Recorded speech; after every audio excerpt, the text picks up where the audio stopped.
c'est parti avec un désir très vif que j'avais de travailler avec des très jeunes acteurs, avec des gens qui n'ont jamais été devant une caméra. Je me disais, est-ce que je saurais à mon âge écrire des scènes où des gens qui ont plus de 30 ans de différence d'âge avec moi, ils puissent dire un peu une part de leur vérité à eux avec ça. Vous voyez, qu'ils trouvent que c'est du bon matériel dramatique pour eux.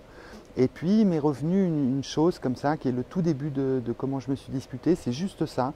On voit Mathieu Amalric qui dort au tout début du film, et puis il y a le narrateur qui dit voilà plus de 10 ans qu'il est avec Esther, et voilà plus de 10 ans qu'ils s'entendent mal. Et alors je me disais, ouais, alors c'est quoi ces 10 ans comment il l'a rencontré? J'étais plutôt un grand lecteur de romans, et je m'étais dit, voilà, ma vie ce sera du cinéma, je vais me consacrer à ça, je ne sais pas comme quoi, mais donc pour les arts populaires. Donc tout ce qui est roman, art noble, peinture, tout ça c'est interdit maintenant. Arnaud, c'est que les arts populaires. Tu as le droit au cirque, tu as le droit aux trucs comme ça, chanteur de cabaret, mais, les arts nobles c'est fini.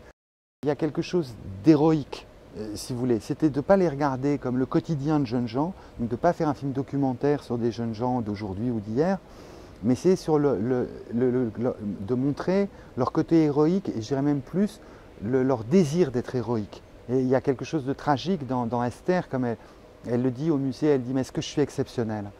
Et alors ce qui est magnifique avec Esther, c'est que souvent dans la vie, les gens, on a cette faiblesse-là, on va être exceptionnellement beau, ou exceptionnellement malin, ou exceptionnellement drôle. Non, elle va être exceptionnelle tout court, parce qu'elle est Esther.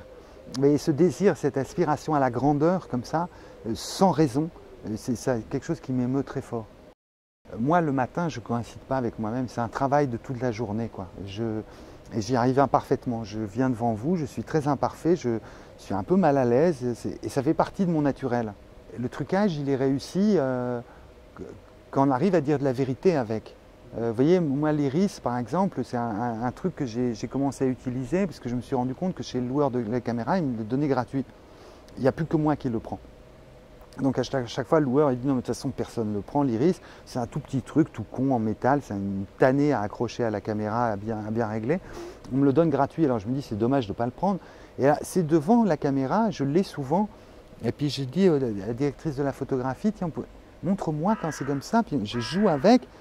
Et si je vois qu'avec cet artifice, je dis plus de vérité, je me dis, bon, on le fait.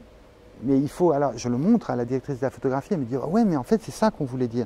Donc il y a ce dialogue entre l'artificiel et l'effet de vérité qui se produit. Filmer des gens qui couchent ensemble, ce qui est une chose qui m'impressionne, avec laquelle je ne suis pas à l'aise, je suis très à l'aise comme spectateur. Alors là, vous pouvez montrer, pas tant que ça, je fais le faro, mais non, parfois ça met mal à l'aise. Enfin, je suis plus à l'aise quand même comme spectateur.